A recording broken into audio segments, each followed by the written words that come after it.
Time for the main event. It's the Shoe Shine.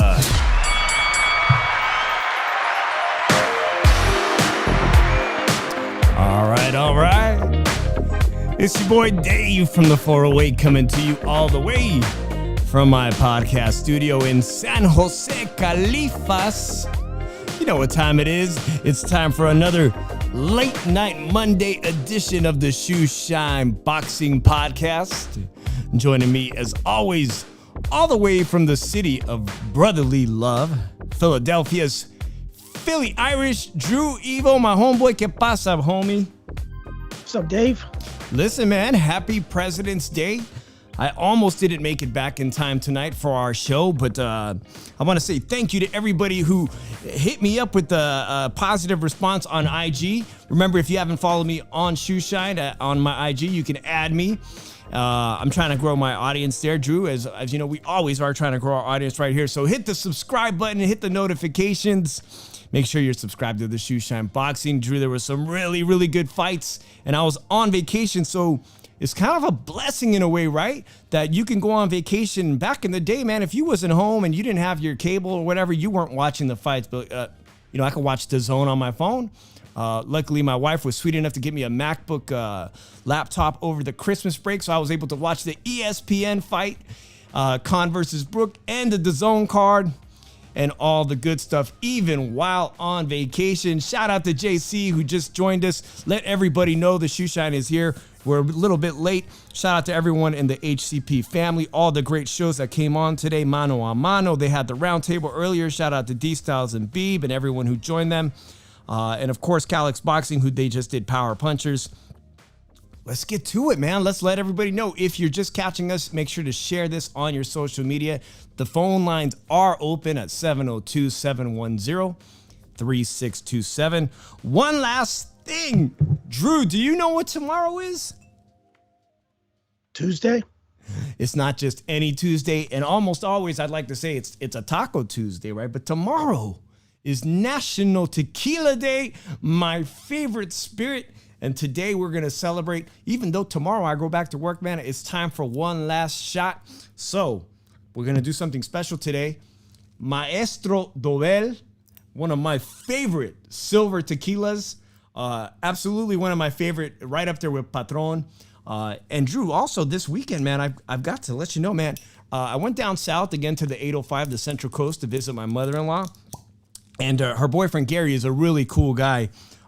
People are asking me on social media if I bought a Jeep, because I posted our new car that we got recently. You know, I had to take the BMW for a spin, and I went down the coast of California, down Highway 1. It was a blast. No, I did not buy a 4x4 Jeep, but I want to. So make sure you stay tuned to the very end of the Shoe Shine tonight, and let me know in the comments, do you think your boy Dave should get himself another freaking expensive toy? I don't know where I'm going to get the money for it, but Drew, I want a 4x4 off-roader, man. I am hooked. So let's go with the Maestro Dobel, and we're going to get to all the good fights.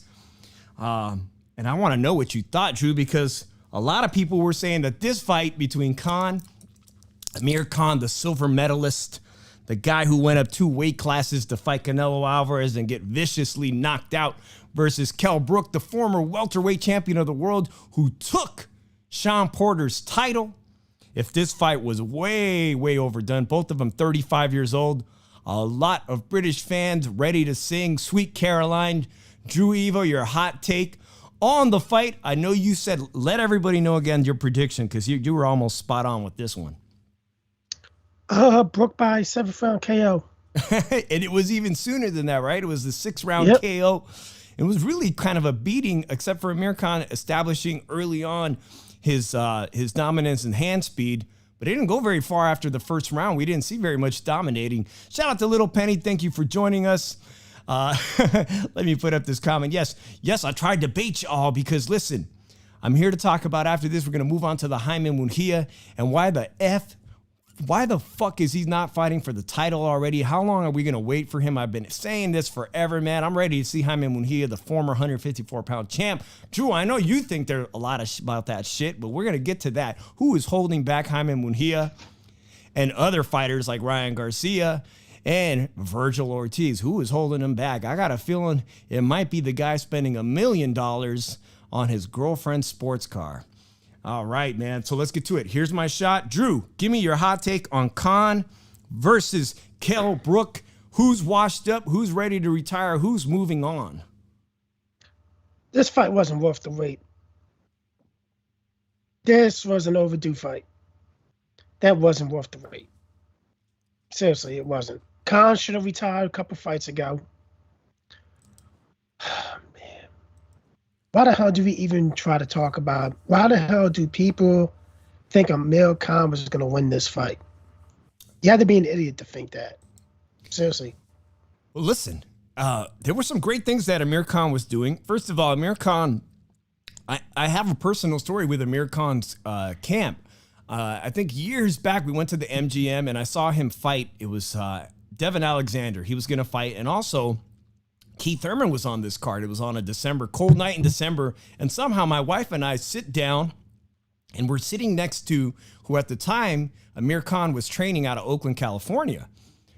He was, Andre Ward's camp, doing his thing. And I'm sitting next to his Oakland, California ringside physician and his wife. And his wife and my wife, I don't know what was going on there between them two, but they seem to like each other quite a bit, man. Next thing I know, I'm being invited to Amir Khan's VIP after party. Like, it was already a foregone conclusion in their minds he was going to beat Devin Alexander. We're being invited to Amir Khan's private after party in a suite, which we tastefully declined because it seemed a little kinky, if you know what I'm saying, Drew. Actually, I want to give credit because people asked me where I got the name Shoeshine from. And it was that wife of the physician of Amir Khan that kept yelling, "Come on, Amir. Come on, Amir. Hit him with the shoeshine. Hit him with the shoeshine." And that always stuck with me, Drew. That's where I came up with the shoeshine, was from the wife of Amir Khan's ringside physician back in the day in Oakland, California. Again, that was Amir Khan in his peak. Now, you're saying this shit was way, way, way over-marinated. Some of the good things that I thought leading into this camp and the press, Drew, was the fact that somehow Amir Khan buddied up with Terrence Bud Crawford, who easily beat him up, right? I mean, Bomac was supposed to turn around the career of Amir Khan, and Amir Khan was looking in great physical condition. Can you agree on that? That he, at 35, he was still looking in great physical condition? Yeah, but tell you the truth, if Virgil Hunter couldn't turn Amir Khan around and put him on a winning track, nobody could. Like, seriously, Amir Khan still didn't really fix his weaknesses. So, but it's the same shit with Amir Khan, man. He still he still leaves himself open when he throws those flurries or counters of combos out, leaves his chin out there, man. So, this is why I said Amir Khan's going to get knocked out. He's going to get stopped or brutally knocked out by Kell Brook. And it happened. And indeed it was. Some of you guys might have thought the stoppage was a little bit premature. He didn't get dropped, but as evidenced by the pictures you guys probably saw, I usually have a lot more time to prepare for the show, guys. But you guys all saw the pictures of Amir Khan's face battered. Drew, what do you make of the sportsmanship? Because they had a really heated lead up into this fight. A lot of attention. The UK fans were extremely excited about this. We didn't get the attention. They didn't get the attention here ringside, but it was featured on ESPN Plus. What do you think of that whole lead up to the fight? Between all this bad blood, only to go into some good sportsmanship. One of these fighters, I think, is going to definitely go on. The other one, I think, really needs to make consideration for retirement. First of all, Amir Khan should have retired a couple fights ago. I'm pointing out that right now he should have. Second of all, of course you gotta show respect, because if you got an ass whooped after the first round and everything and got stopped and you didn't show respect and everything, made you look a lot worse for getting your ass kicked and looking salty about it. But Kell Brook got a lot of options now open to him.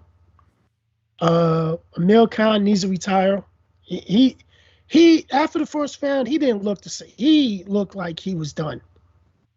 Like, he didn't even really looked really into it after a while. If you look at it, because, like, I don't know, Amir Khan was just moving around trying to dodge and everything. Sometimes he didn't even look like he was trying to engage.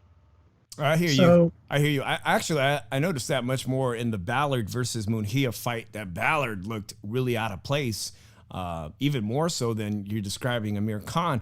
A shout out to Little Penny, Punch Smollett, Javis Bickle, and Nando Lamas. Thank you for joining us in the room. And Nando makes a great point. Is Khan going to enforce the rematch clause? I don't know if I want to see this shit, man. Shout out to Sonteo Media, who just joined us as well. So here's the answer. You got your ass whooped that badly. Would you invoke the rematch clause just to get your ass whooped that badly again? Seriously? I'm not doing it. If I'm Amir Khan, I'm seriously considering retirement right now. I would. Like, if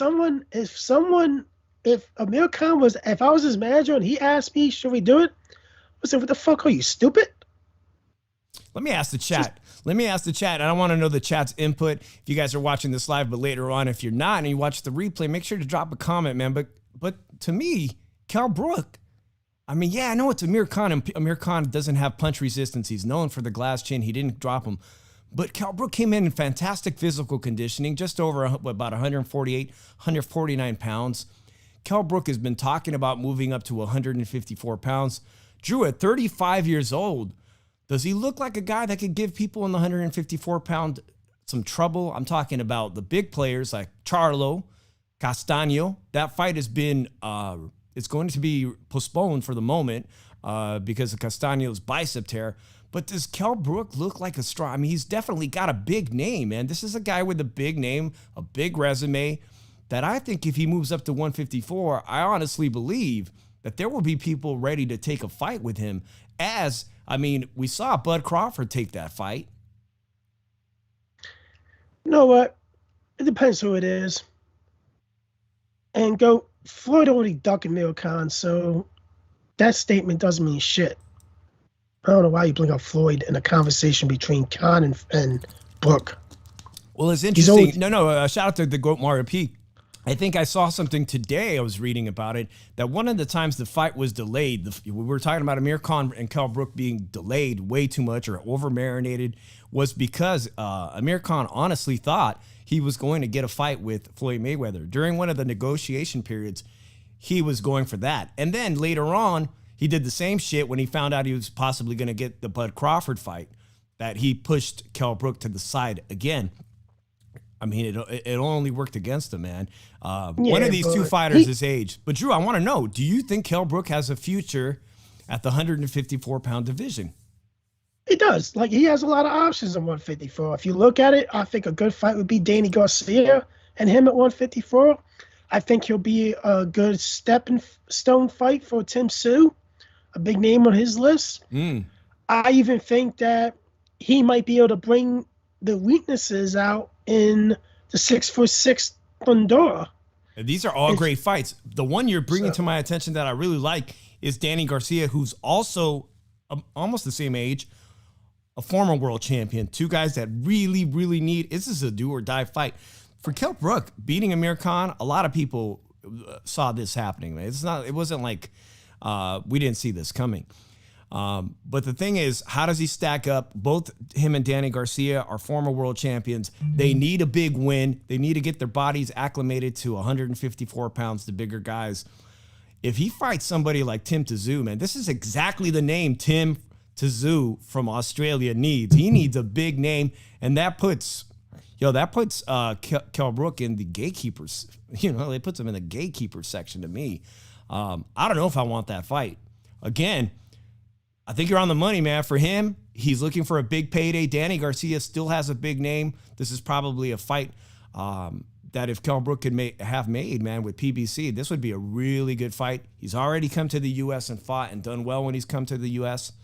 I like that fight. Let me know what you guys think in the chat if you think a fight between two former welterweights. What's on your mind?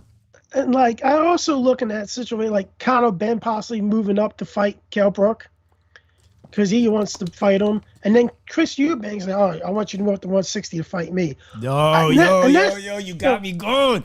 You got me going. What the fuck is Chris Eubanks doing at the fight? He's sitting next to Terrence Bud Crawford. Get on him because Chris Eubanks has been calling out. He's calling out welterweights. This is like within a month span, this is the second welterweight he's calling out. All right. I'm gonna make this quick. I don't know if I'm gonna make it quick or simple. I'm just gonna be an asshole doing it. But you fought at 160. You could fight at 175. You campaign at 160. Yeah, he's moved down. All you doing is calling out welterweights. And I don't understand that. Like your main focus should be fighting for titles now. And you chose to try to get fights with welterweights? Yeah, he's trying to drop welterweights. He's called out Conor. He's called out Conor Ben, a fight between two guys who have fathers that are British legends. He wants to fight with Conor Ben. He wants to fight with Kell Brook now, talking about meet me somewhere at 160 pounds. Smoke. He don't want to smoke at 160 pounds. He don't want to smoke. But he hasn't called out, and he fights under DAZN, right? He fights under DAZN. Yeah. He hasn't called out Bubu Andrade. He wants nothing to do with the champion, Bubu Andrade. He hasn't even called Jaime Munguia, who we saw this week in action. And he absolutely has never spoken about fighting Triple G, Gennady Golovkin. These are none of the people Chris Eubanks. Look, I like the way Chris Eubanks fights. I think he's very entertaining. He's now fighting under one of your favorite fighters, I think, right? I mean, do you like what he's doing with his trainer nowadays? Like, here's the thing. I think Roy is letting him do what he wants. He's trying to imitate Roy. Why are you imitating Roy, dude? Like, seriously, you're not as big as you're not 1 ounce as big as talented as Roy Jones ever was, man. Come on now. Like, you gotta realize, the longer Roy fought, the older he has, the talent went away. Let them open for attack. And you see, at the end of his career, became a punching bag. Got knocked out in 5 straight fights. Like Roy gotta teach the boy defense. Roy gotta teach the boy countering well. Not trying to show off.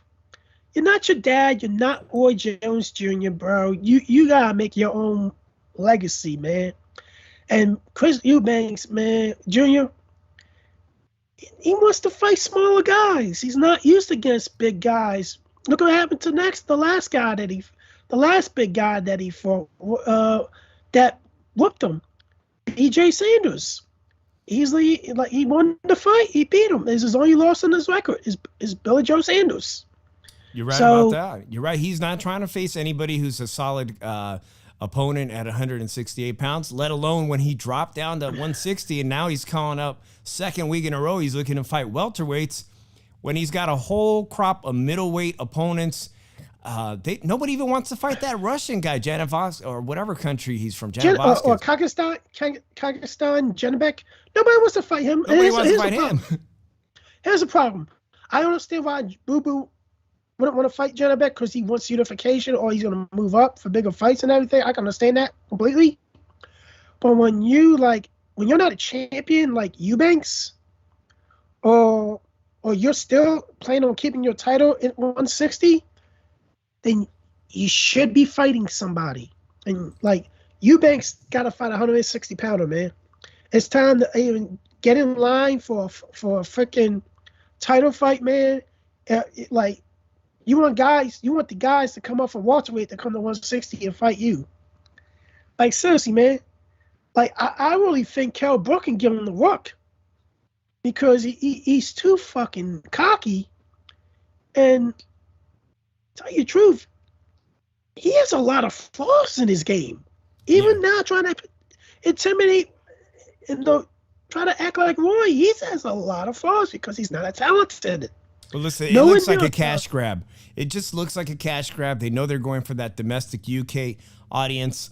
Javis Bickle says, Kazakhstan, my bad regarding Janibek, who I think I saw him fight on the Sean Porter card, right? If I'm correct, man. He looks like a solid, credible opponent for anybody at 160 pounds. And I like what he's doing on Twitter and social media because he's pissed off, man. Bubu Andrade doesn't want to fight him. He's looking to vacate that belt. It should be a good fight, but again, he doesn't have a big name, and Bubu Andrade's chasing that money that he just hasn't been paid well for a fight, man. I don't fault him. I tell you this right now. The only guy that beats him 160, Janibek, is Bubu. It's the only guy that beats him. I don't think Munguia beats him. I don't think Triple G beats this young guy. I don't even think Charlo beats him. Yeah, Punch Moulette just corrected me and said he is calling out Munguia. I think I saw that right after the Munguia fight, and I like that. That's exactly what you need to do. You need to call out these guys when people don't know who you are. Build the buzz, man. It's what you got to do, right? Anyways, easy work, he says, Drew. So the 160-pound division remains in chaos, especially because, as everyone on the boxing podcast has reported, Mike Cappinger, as he's referred to amongst us boxing podcasters, had reported that Canelo Alvarez was absolutely going to sign this deal, 2-fight deal to fight the 175-pound champion Bivol and then fight Gennady Golovkin. And of course, Canelo Alvarez had to come out and correct Cappinger. This is like the third or fourth time this year he's been embarrassed with calling things prematurely. Gennady Golovkin is not signed off to anything.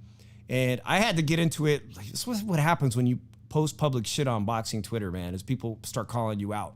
People start saying shit like, oh, Gennady Golovkin's agreed to fight Canelo at 168. Drew, as far as I fucking know, Gennady Golovkin is only worried about one thing, and that's fighting the champion from Japan, Ryota Murata, that they've been waiting. That's been postponed. That's the only thing he's worried about.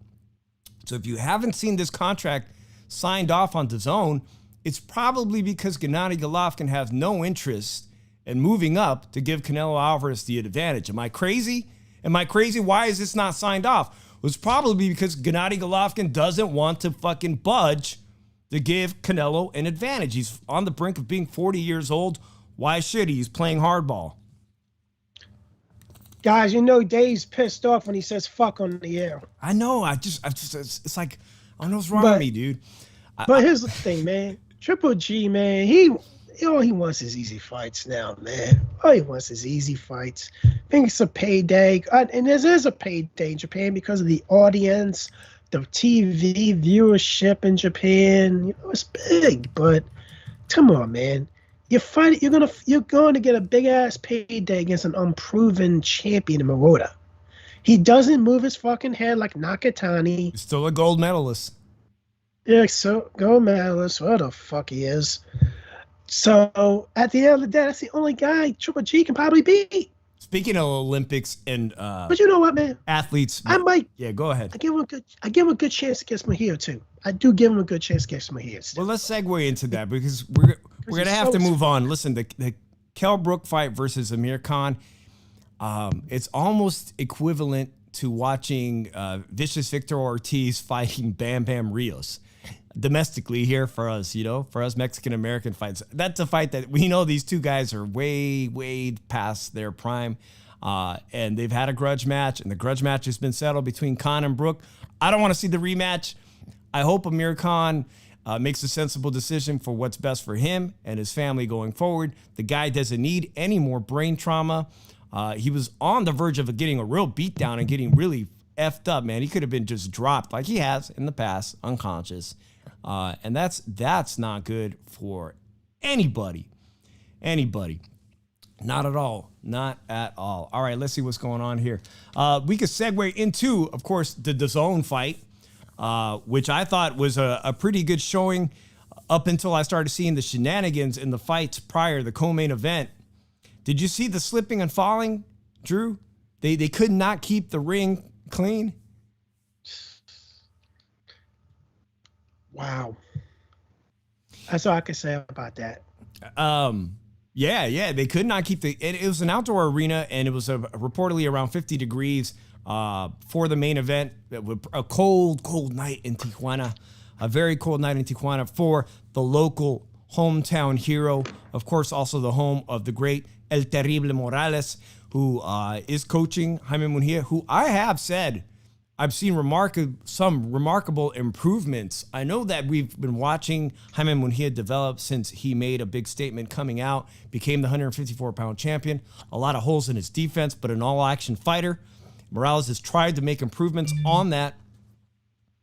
He just had a great fight with Gabe Rosado. So why take a step back, a huge step back in fighting a guy named Ballard? Why take that big step back, Drew? This is what I'm all pissed about. This is the picture I posted on YouTube for our thumbnail. Who is holding back Jaime Munguia from being the star, or at least, making an attempt to be the 160-pound champion? I know you got some strong feelings that he could have fought Bubu Andrade. He could have taken that fight already. He actually could be, the mandatory for Gennady Golovkin as well. A guy he was once ready to fight, who he had agreed. Charlo. And Charlo. Let's not forget Charlo. Who is holding it back, man? I'm just going to go ahead and make the case. Oscar De La Hoya has got his, I don't know, is he pussy sprung right now? Is that what's going on with Oscar De La Hoya? He's buying $1 million cars for his girlfriend. If you guys don't know who his girlfriend is right now, if you haven't heard of Vegas Dave, there's a YouTube documentary on Vegas Dave that's got millions of hits, and I'm sure he's just so excited about it, man. The guy Vegas Dave didn't want Oscar De La Hoya's current girlfriend. All right? So why the hell is Oscar spending all his energy buying $1 million cars for his current girl, when he should be more concerned with getting great fights for his cash cows? Ryan Garcia, who's he fighting next? Have you seen the guy he's fighting next? It's been a year of inactivity, and that's who Ryan Garcia can't get Ryan Garcia a fight with any of the top 135-pound fighters. And I'm really pissed about this, man. Virgil Ortiz's career, we talked about him leaving his trainer. Virgil Ortiz's career is just spinning because he can't get a welterweight with a big name to fight him. Just like your Philadelphia boy. People were saying this and that about your Philadelphia fighter. Oh, shit, he's unproven. Ain't nobody know. Well, Virgil Ortiz is kind of in the same shoes, man, because Oscar De La Hoya and his matchmakers aren't doing what they need to do to get their best fighters like Jaime Munguia a credible fight. Jaime Munguia has been ready in my book. Guys, disagree with me. Give me a call. Do you think Jaime Munguia is not ready? Now he's ready for Triple G? He probably was put up a hell of a fight early on in his career. At this point, Triple G's 40 years old. I think it's a hell of a fight. It's the most sensible one at DAZN. But Drew, let's just say this. Let's say Gennady Golovkin beats Ryota Murata this spring in Japan. Where does that leave Canelo Alvarez if Oscar makes a huge push to get Jaime Munguia that fight at 160 pounds? Now we got a problem. Now this whole fucking deal at DAZN for Canelo is falling apart. Now it's Bivol and who else? All right, first of all, I'm gonna comment who's holding him back. I'm gonna comment on that. First of all, don't mention Ryan Garcia, please, because Ryan Garcia pulls out everything. Come on. we don't need to mention him. Seriously. Mental illness, bullshit. Well, wait a minute. Did you see him shopping with Joe Goosen? Is known as one of the most fashionable trainers, bro. Him and Joe Goosen went out in Los Angeles and went shopping for jeans and denim, man. Like, they're gonna look fresh. They're gonna look fresh together, man. It's like the movie Twins, right? Shit. I'm just joking, man. But let's not mention Ryan Garcia in this conversation, please. All right, he's out the door. Let's talk about Jaime Munguia, who made easy work of this guy Ballard. But here's the other thing.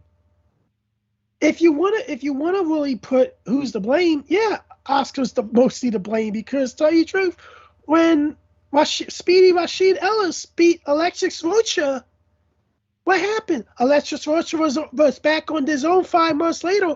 We haven't seen Rashid Ellis since. Because he was the one that was being promoted to be the next big star, Alexis Rocha. And they didn't expect Ellis to win. And then you got Brad Cobbs. He's 32 with only 15 professional fights. He's unproven. He has flaws, and tell you the truth, I doubt he ever even becomes close to a fucking champion in his career. Now, I'm not going to guy, but it's just fucking facts by the way it looks. He's not going to be a champion, not even close to it. So you can even put, if you want to make a step-up fight for him, hey, contact Sky Sports and fucking ask for fucking Carl Brook to give him a 147 fight. That'd be a good fight, probably, good step-up fight. But then you got fucking Virgil Ortiz. Shout out to HC Boxing Network. Sorry, Drew. Shout out to HC Boxing Network. Thanks for the support. I love the logo. It looks great. Little Benny says, GGG really wants a holiday in Japan. Drew, I agree with everything you're saying, especially Blair Cobbs, man. The guy's got a lot of potential to entertain. Maybe he might not be a true contender at the welterweight division. But listen, man, he's a good opponent for anybody out there. The guy is entertaining. I feel like he's holding a lot of his prime athletes back. But you want to know something? I'm going to tell you something what he's doing at Jaime Munguia. I said this a lot chilly earlier. He's trying to build my Jaime Munguia as his Canelo. That's true. Point blank. I'm not going to disagree with that, because he lost Canelo. Because we all know what happened with if you don't know about the lawsuits, go out and research the lawsuits, man, and what Oscar promised Canelo going into the deal with DAZN. I'm not too entirely sure that Canelo's going to negotiate the deals he wants with DAZN on his own if some of these fighters don't want to play along, man. I don't know if Triple G is going to go along with Canelo's deal. I mean, Gennady Golovkin believes he's a star in his own right? And here's another thing. Oscar treated, Jaime Munguia's going to be Canelo one day. Can be Canelo. I'm like this, dude. When's the last time you been to an AA meeting? Go to one, because it looks like you still snorting the coke or something, dude. Who would you like to see Jaime Munguia fight next? I think, honestly, I'm gonna be real. Gabe Rosado gave him his toughest test yet. That was a real tough test. Gabe Rosado, somebody that's fought at super middleweight, who's done well, okay, who's faced all the top guys like Gennady Golovkin. I think that he gave Jaime Munguia the best work to date at the middleweight division. So shout out to Gabe Rosado. There's a lot of great fights for him. Should he chase a fight with Bubu Andrade? A slick fighter? I don't think that's a fight style that works for him. He's going for a title. He's going for the title now since Boo Boo is leaving the division. Well, that only leaves him with who does that leave him with? Try and negotiate. You think Oscar in good faith can negotiate a deal with Al Heyman and get him across the promotional seas over to PBC when he can do something in-house with Gennady Golovkin? And derail, let's just be real, negotiating a fight with Gennady Golovkin immediately after Gennady Golovkin presumably defeats Ryota Murata, man, that just puts this big September showdown with Canelo Alvarez, it just puts it to rest. Fucks it I look at it like this. The best two names on Jaime Munguia's resume, 39 fights. 39 fights, and now you're saying for a young fighter, that's a lot. He had a 154-pound title. And you're telling me he's ready for a 160-pound title at 39 wins and 39 fights? And the best two fights on his list is Rosado and Spike O'Sullivan. You waited 39 fights to say he's ready for a fight, a big time title fight, because he didn't fight nobody to win that WBO title at 154. He didn't fight shit at 154 except for Spike O'Sullivan.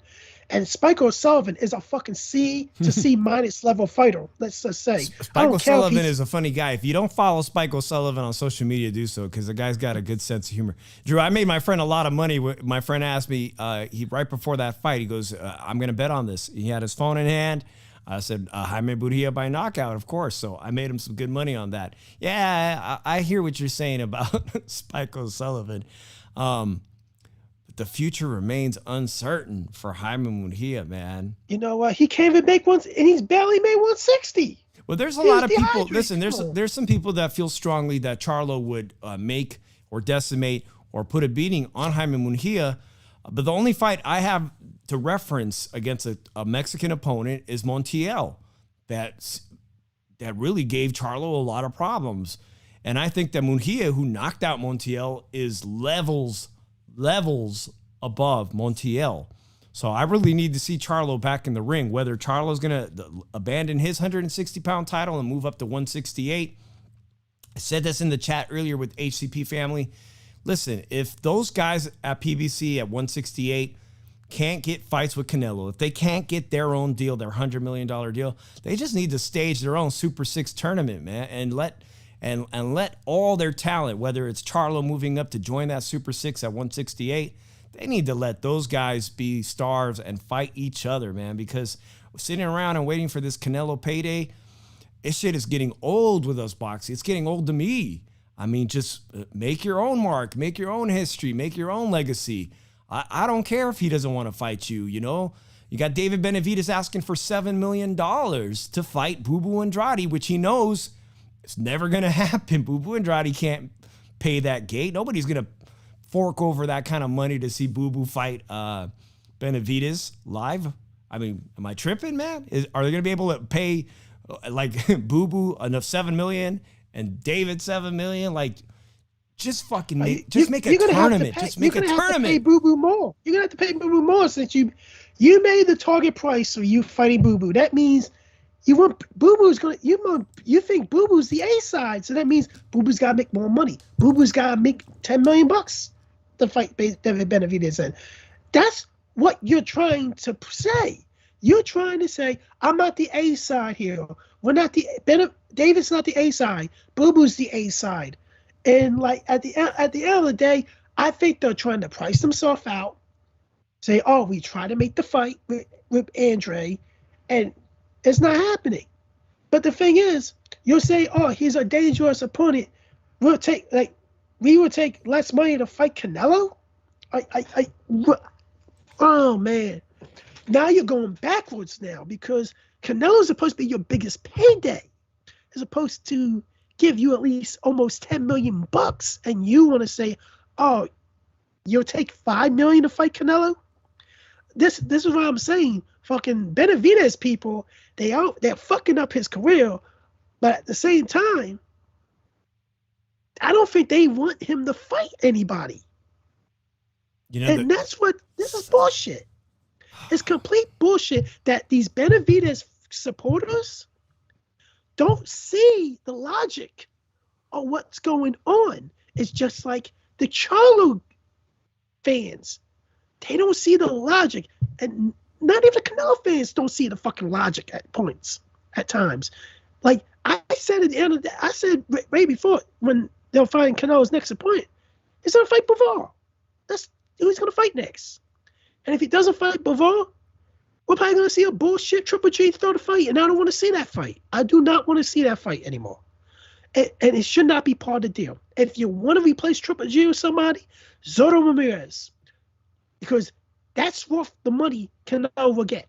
Well, that's a great fight between two Mexicans. He's made it a point that he's not interested right now in fighting a fellow countryman. Drew, I really think if Gennady Golovkin doesn't sign off in the next week or so, Canelo came aggressively at the media, came aggressively at Cappinger to stop the bullshit. I'll make my own damn announcements. If he can't get Gennady Golovkin to sign off on this 2-fight deal, then it becomes a 1-fight deal, right? And as much as I'd like to see Canelo fight Zurdo, and I've been wanting to see them fight each other for years, I think it's likely to be slim. So, and also, it forces Canelo to defend his new title should he get past Bivol against someone who's not a champion. And Canelo wants to fight only champions. Suddenly, this becomes a one-fight deal at the Zone to snatch up Bivol's 175 title. Here's what's tripping me out is that Bob Arum has made statements this week saying he's not interested in working with Canelo and all the shenanigans. What does Bob have? Well, he's got the two fighters, man. He's got Smith, who holds a title, and he's got the other guy who's going to be fighting. He's got Arthur Beterbiev. Those guys are going to be fighting to unify their 175-pound straps. Suddenly now, PBC's $100 million deal, it looks really appealing. It looks really appealing to me if I'm Canelo Alvarez, because I don't know if I want to take a one-fight deal when I can get a guaranteed $100 million if they can make that payments. Speaking of Al Heyman, Drew, I know I didn't cover it much. There hasn't been much attention to this, but Floyd Mayweather, his NASCAR team is virtually about to launch, and he responded to Logan Paul. I know he's not a real fighter, Logan Paul, but a lot of people are wondering if Floyd Mayweather has money problems. He's got plenty of money to make a freaking NASCAR team that's literally about to race any day now, which is one of the most expensive sports in the world to partake in. And he responded to Logan Paul with, "Man, I've been waiting for years to get paid for some of my pay-per-views, and the checks are still rolling in." So, I don't know, man. Money problems or not. Mayweather got money problems. Apparently hasn't paid off.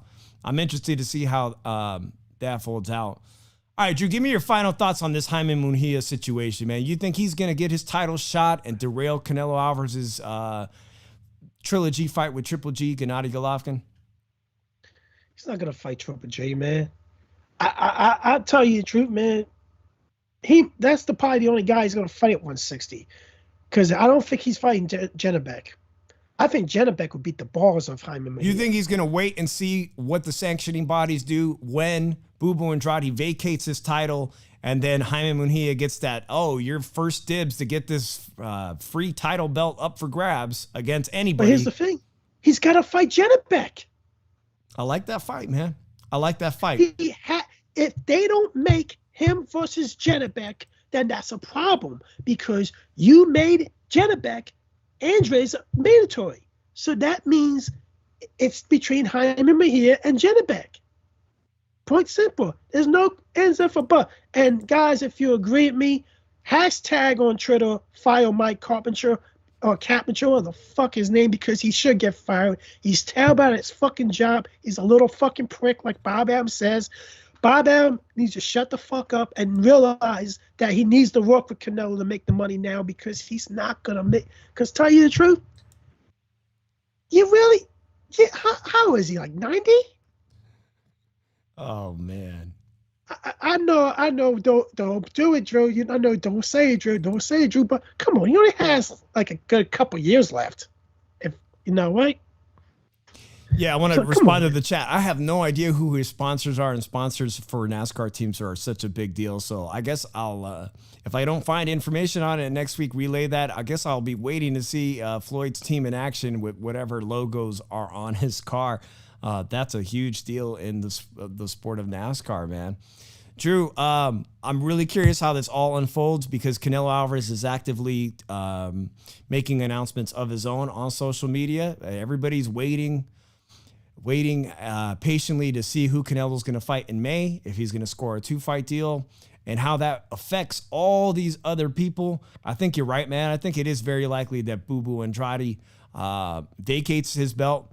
But if I was Eddie Hearn, I would force that fight between Bubu Andrade versus Jaime Munguia. I like Jaime Munguia's power. I like his chances as a puncher with the aggressive Mexican style.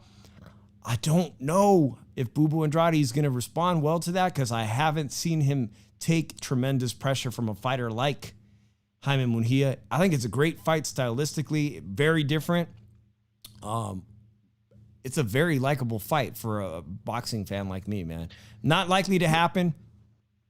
Munguia hasn't fought nobody that moves around. No, he hasn't. You're right. So it doesn't benefit him. The fight that would benefit the fans he's going to get countered. Is a showdown with Triple G, who's much slower these days. And I think we're going to really see when he fights Ryota Murata, we're going to see that Triple G is becoming a shadow of himself at 40 years old. That's just the way it goes, man. That's just the way it goes. Drew, just for fun's sake and for the chat, what do people think about the aging 46-year-old Sergio Martinez, who is now ranked as high as number 4 as a middleweight? The possibility of him fighting somebody for a vacant belt or fighting somebody like a Jaime Munguia. You know what? Maravilla, motherfucker. You like it? You like his knee, his reconstructed knee against someone like Jaime Munguia? I'm gonna be honest with you, man. Sergio Martinez is one of my favorites, man. Listen, a name like that is great. It's a great scalp. It's a great win for Jaime Munguia, but we all know it'd be a shadow of the original Sergio Maravilla Martinez. I just wanted to add, Drew, about that DAZN card, and to anybody else, I've been really high on this fighter contender. In my opinion, he's a contender at the 135-pound division. His name is William Zepeda from Mexico, who obliterated Sonteo Media is very close with this guy Tanahara. He's interviewed him before. He's a part of Robert Garcia's camp. William Zepeda has looked fantastic, but he had some really funny kind of like his opponent was literally like 5'3". Like you don't see too many fighters that are 5'3", and yet that guy dropped William Zepeda. I've been mad high on William Zepeda. It was a horrible, ugly fight with the opponent slipping and falling in the ring several times, but he caught him. You know that dude Sergio Moro loves to say, check hook. He caught him with a check hook and dropped him. He caught with a check hook. He caught him with a flash. That leaves a lot of questions now for me for William Zepeda, because if a guy that's 5'3" with several losses on his record was able to catch him like that, William Zepeda is a really impressive pressure fighter. But damn, I didn't like what I saw in that fight. He did get the win and the stoppage early on after that, but in the third round. But it leaves me a little bit nervous, man. I think William Zepeda, once he gets a few big names, that he might be able to bounce back from that. But we'll keep my eye on William Zepeda. And, of course, at 135 pounds, I'm also keeping an eye on PBC's Rayo Valenzuela, another guy that I've got a lot of questions on, but I think both of them have tremendous natural talent at the lightweight division. So we will see. We will see. What were you going to say about that fight, Drew? Did you see that one? I saw it, but here's the thing. Why not make Ryan Garcia versus William Zepeda? Of the two Golden Boy fighters, because Oscar knows better than that, man. He's not doing. Why not make Virgil Ortiz versus Claire? Not Flair. What's his name? Ric Flair fighter. Why not make Virgil Ortiz versus Rashid Ellis or Alexis Rocha? They're great fighters on the Golden Boy. Boy, I really messed up his name, right? I'm calling yes, you fucking did. I butchered his name, dude. I'm tired. You know what's funny, man? When I go on vacation, I get the worst sleep, dude. I could stay at a 5-star hotel. I could stay somewhere nice. I could stay somewhere that's kind of dumpy, and I'm still going to get lousy sleep. If I ain't sleeping on my mattress, I'm going to get lousy sleep. And like I promised earlier, guys, stay tuned because I want to know your opinion. Should I buy myself another fancy toy that I can't afford?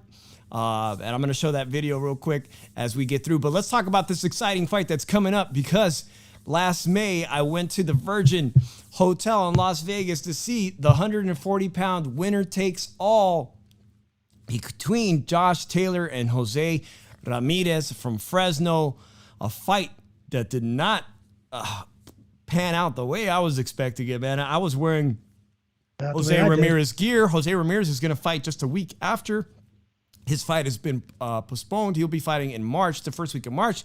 But now it's time for Josh Taylor to celebrate in his hometown and have one of those things that fighters who win all the belts get to do. Someone like Kambosos, man.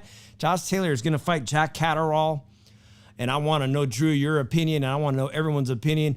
Is this a soft at-home fight to celebrate the champion at home? An easy defense, one that I think a champion like Josh Taylor, he's entitled to an easy defense at home. a hometown favorite. You know what I'm saying? I'm going to say this, Drew. Jack Catteral is going to get obliterated. And I don't usually say this, but, man, the way Josh Taylor looked against Jose Ramirez and was able to stop him, Jack Catteral doesn't stand a chance. It's going to be a knockout in less than 8 rounds. I'm going with the 7-round knockout on Jack Catteral for the hometown hero who's got all the titles at 140 pounds, Josh Taylor. Drew, what do you think of this matchup this weekend? 8-round stoppage. You're going with an 8-round stoppage, an easy defense. What do you guys think, man? What do you guys think about Jack Catteral as an easy defense? There's so many good fights at 140 pounds to make. And I'm excited to see who he's going to defend it against, because there's still chatter about Josh Taylor fighting Terrence Bud Crawford potentially, right? This is a fight. We saw Terrence Bud Crawford get a very warm response this weekend in the UK. He's fought in the UK before and taken the championship from a UK fighter. Could you see Terrence Crawford fighting Josh Taylor in the UK? It would probably make more sense to fight him in the UK at this point, if you look at it. But here's my thing: if you're gonna, I think he needs to fight Keith Thurman, I think, or another top welterweight before taking the Terrence Bud Crawford. No, I'm talking about Terrence Crawford needs to fight Thurman and everything, because I'll tell you the truth right now, I don't want to see him move backwards to fight a 140-pounder moving up and everything. So I wouldn't. To me, I look at it, Bud just needs to fight out another welterweight. Point blank. Screw it. Drew, I don't know if you've been keeping tabs on some of these child fighters, fighters that have famous fathers, but Punch Millette says that Campbell Hatton is fighting this Saturday. And the last time I saw Campbell Hatton fight, let me know if you guys disagree, but I think he got a gift decision in his last appearance. Oh, he lost that fight for sure. He won one round that last fight. Come on now. But I could care less about Campbell Hatton. There's a lot of people that like to see, the children of famous fighters. Ricky Hatton was almost idolized, and they give a pass, man. They give a pass. Recently, we just saw that UK fight with the scoring, and we were all wondering and shaking our heads how the UK judges could have it that way against an American fighter. But, Campbell Hatton, I got my eye on him. I think he needs a lot more time to develop. But this is the weekend for the Tartan Tornado, and most of us agree that he's going to make easy work. And since he's still signed with Bob Arum, Drew, I'm going to just say this. I want to see Chon Zepeda, from Long Beach, Chon Zepeda. I think he deserves a crack. I definitely think he deserves a crack. But if not him, there's other guys at 140 pounds that I think would make really interesting fights. One of them is the New Orleans fighter that you think very highly of. What do you think of that fight? Rematch between Progress and Taylor. I had Progress win that fight last time. I had Progress up by a couple points on Taylor. But I look at it like this. I hope nobody brings Tank's name up, because Tank's not going to fight nobody. Seriously. Doesn't Tank have a paper title at 140? Yeah, a secondary belt? Yeah, he has a secondary belt that I don't even give a fucking flying fuck about.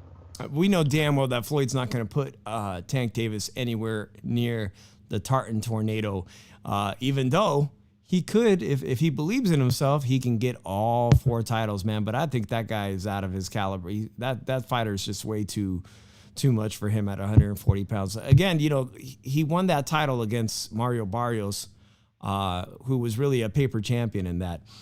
Oh, Mario Barrios shouldn't even be in the top 10 at 140. He's fucking terrible. Yeah, Punch Millette says he's earned the title shot. Give it to Zepeda. Aaron promised him. At that top-ranked stable, there's so many guys at 140 pounds. And right behind that, Drew, hey, man, I know you don't like to hear much about him, man, but the former 135-pound unified champion, he's moving up to 140 pounds. Yeah, but he gotta fight somebody first to get back on the winning track, man. You got to get back on the winning track. You guys all know who we're talking about at 135 pounds, man. He's been very active on social media lately. People telling him, oh, chill with flashing the Bentleys, man. I think he bought himself a Rolls Royce SUV. He's just trying to make himself feel good, but people haven't been very responsive. I thought they're going broke. What's that? I thought he's going broke. He did say that. That's exactly what he said. He said he was down on What his a last fucking idiot. He was down on his last dollar, and this weekend I saw that he posted that. But you know what? A lot of times people post shit and the car's a rental. For reals, like the car's a rental. Or if you were smart, you would lease the car, man, because you're not gonna ever get the money and recoup the money back on a high-end luxury car. So just lease the car and write it off, man. Now, Take guys, all the pictures you want. Nah, chat, I didn't say the Ross comment that he's a fucking idiot. Dave said he's the one that's probably standing in front of the car just take a fucking picture in front of it. It says his car. Which is exactly why, I got to go back to this car thing, Drew. I'm going to show everybody the video of a great time I had down in the 805. If you don't know where the 805, it's California's Central Coast. It's just one of the most beautiful places. Drew, I've been going back and forth in my head trying to figure out if I'm going to leave Silicon Valley, man. I spoke about it that I'm having a hard time seeing myself live out my golden years and retiring in an area that's way, way too expensive and keeps getting more and more expensive. And we went down and saw my mother-in-law. My mother-in-law was like, how could you not like it down here? But Drew, I'm going to be real with you, and anybody who lives in California is going to know, it ain't much cheaper in the Central Coast of California. If you're on the beach in California, you're still looking at close to $1 million to live near the beach. And I'm like, damn, I just can't front that, man. Owning a $1 million house and paying taxes on $1 million home. Yes, it's stunning. The California coast is stunning, man. But that's the way. Where are you thinking about moving to, Dave? You move out of California?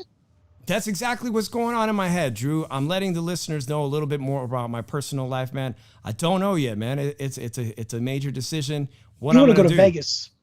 I don't know, man. And let me tell you, Vegas is at the top of my list. Little Penny says Silicon Valley is the most expensive city. New York City is number 2, and San Francisco is 3. Hell yeah, they're all too expensive, and everywhere is getting expensive. And I'm feeling for the middle class, Drew. I'm feeling for the middle class. You know what you forgot to mention as breaking news? What's that?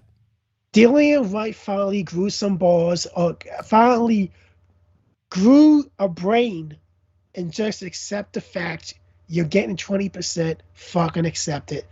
And signed that contract. When I told these it's like all these fucking UK guys are fucking crying that he's not getting a fair shake, like they're getting some of the money out of this shit. Hey, we talked about it before. If anybody really even wanted to see this fight, he's been clamoring for this fight. He deserved it. He's worked his way up to get this fight. And we know that he did not want 20%, but at the end of the day, Drew, you're right. It is breaking news. Some of the other podcasters have talked about that, but Dillian Whyte will be facing the Gypsy King Tyson Fury in a fight that's going to do pretty damn well, I think, with UK fans. It is a UK fan friendly event. I think it's going to be a great event, but I don't think Dillian Whyte stands a chance, and I can't wait to break that down with you. Or maybe you guys will disagree with that. I see everyone saying Venice Beach Hotel, move to East LA. Everywhere down in California is damn expensive. I'll be honest with you. Yeah. I got caught fanboy today because I fucking say he didn't deserve fucking more than 20%. Has he ever earned that much? Dude, just take the fight. Just prove yourself. Take the fight one way or another, right?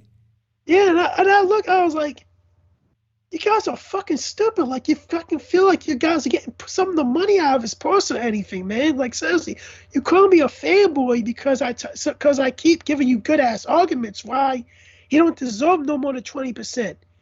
Last 2 fights, he got knocked out cold in one by a guy he should have fucking beat that was 40 years old in his hometown. So what the fuck is the point? Like, he's looking at him move down the fucking rankings. What the fuck is your point? I don't give a fuck. It's for an interim title. Like, I'm sorry, but some motherfuckers are really fucking stupid and don't know shit about boxing and need to really know when to shut the fuck up. It's like when my hand goes up, just shut the fuck up. Drew, just send me next time. Take a snapshot of that and send it to me. I gotta see what people say.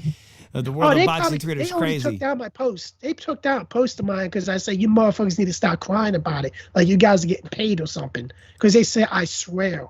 I'm allowed to swear on fucking Facebook in groups.